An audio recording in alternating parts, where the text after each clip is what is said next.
Transformers issue number 2. And can we take a quick moment and just look at how awesome the cover of this comic is for issue number 2 with my man Starscream right up front, right where he should be. And just a brief recap, in issue number 1, the Autobots and Decepticons were woken up.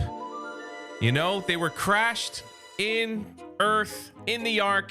They were woken up, and a few of them were brought back, and they picked up right where they left off. Now, this issue starts with Optimus Prime checking out Earth for the first time. He's like, man, this world. He sees the birds and the trees and the frogs, and he's like, man, look how beautiful this place is. And all of a sudden, you hear a crunch, and he stepped on a deer. And he's like, my goodness, what did I do? I can't believe this. And he's like, I'm so sorry. And Spike comes out and he's like, hey, I saw the whole thing. It was an accident. It's okay. I mean, he should have said something like, you know, a lot of us hit deer with our car, so, you know, it's their fault.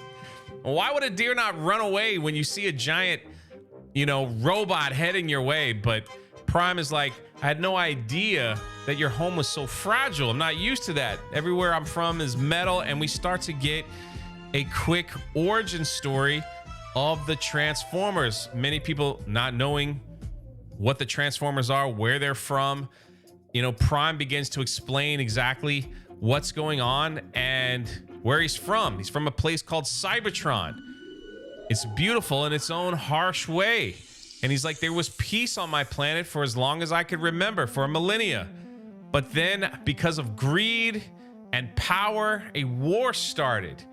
And we've been fighting this war for so long. And Spike was like, is that who that gray red one? He goes, yeah, Starscream is one of many who have been fighting for centuries, among others. And here we get one of the first images of Megatron, the Decepticon leaders. Now, where is Megatron? He obviously wasn't in the Ark.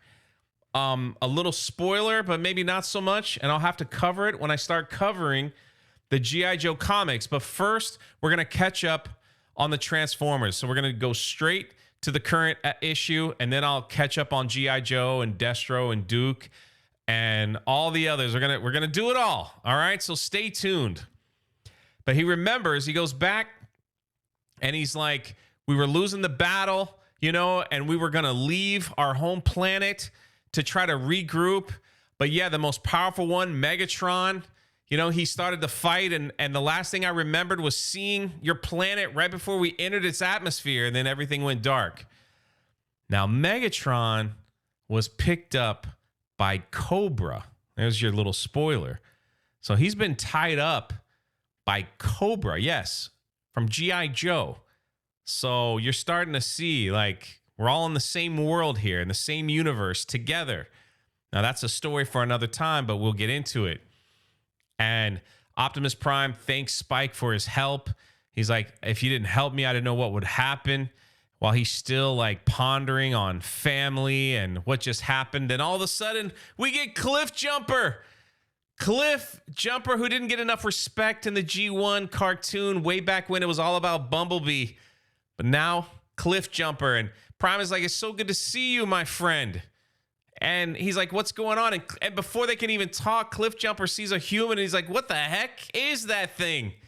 And he turns around and sees Carly, and he's like, what are you? And she's like, hey, I'm not really a spider. What's going on? And so Cliff Jumper's having a moment too. He's like, what are these beings? What's going on here? They introduce themselves. They shake hands.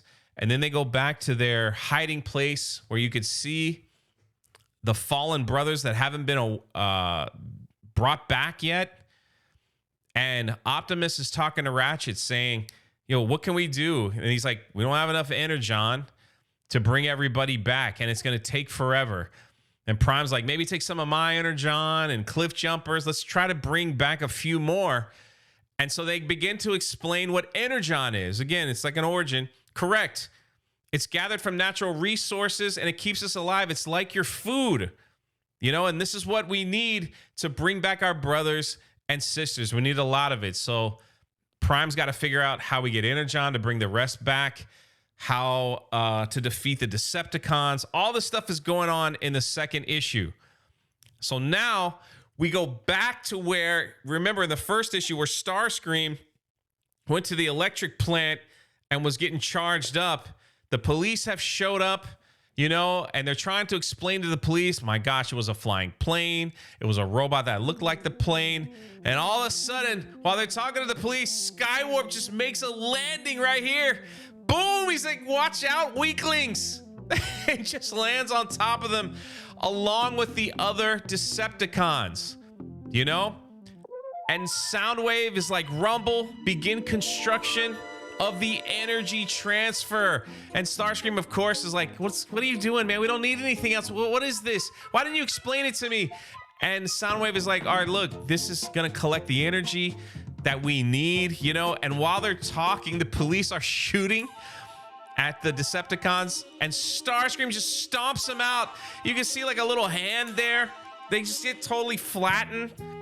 And they start with Skywarp, and Skywarp is like, it's working, man. It's working. We're getting our energy. And then we get to this moment that's pretty awesome.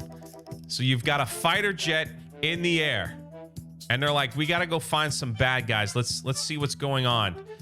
And Soundwave's like, I'm picking up communication. They're sending some countermeasures. And Starscream's like, oh, the squishies? They're trying to fight? I gotta see this. And Starscream transforms into his jet as a seeker, and he goes after them, and he starts shooting the jet, you know? And they get into this dog fight, and Starscream's just like toying with them at this point. You know, and the other ship is just trying, you know, to maneuver to get them. Starscream transforms, right? And he's like, this is fun. And he's able to like shoot the jet, and the people eject. The one guy ejects right in front of Starscream. Starscream says hi and does a double clap, and you can see splat. Just totally flattens the guy. The other person is screaming. He's like, no. He hits a button. He pulls out his own jetpack, pulls out a gun, does some maneuvers before Starscream could kill him, ends up shooting him in the face and making an escape. Starscream, of course, is like, I can't find them. He's like, whatever, humans, whatever. Y'all gonna be dead eventually. And we get the name reveal. Starscream was fighting Duke. That's right. Duke from G.I. Joe.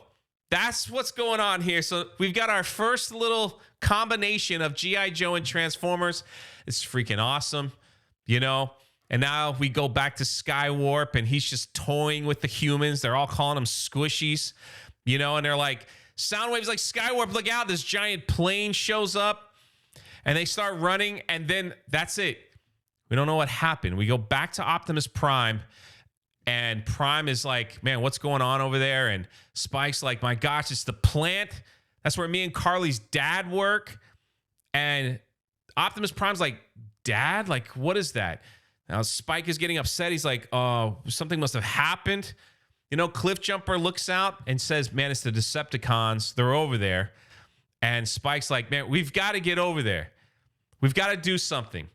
And Prime goes into this mode where it's my duty to now defend the humans. That is Optimus Prime to a T. They have captured who he is as a hero, as a self-sacrificing hero, defender of the weak. That is Optimus Prime, and I love what they have done with his character. It is unbelievably awesome, and I'm loving every page of this series. Prime transforms to his truck. He's like, get in. And Carly's like, I've got to go check on something. I got to go home. I got to head out. Carly gets in her van, followed by Laserbeak. She gets home, goes inside, and she's screaming for her dad. Dad, who's there? Someone grabs her, and it's Mr. Witwicky, Spike's dad. He's like, I just got here. Carly's like, where's Spike? Where's my dad? And he had to tell her, they killed Davy. They killed your dad. Starscream squished Carly's father in the first episode, and that is the end of issue number 2. What do you guys think? Let me know your thoughts in the comment section below. Number 3 coming right up. This is Jay. Make sure you like, subscribe. Thank you so much. And again, if you want to read these for yourself, I highly recommend it. In the top of the description, I put volume 1 where you can get from Amazon. Check it out if you want. We'll catch you next time.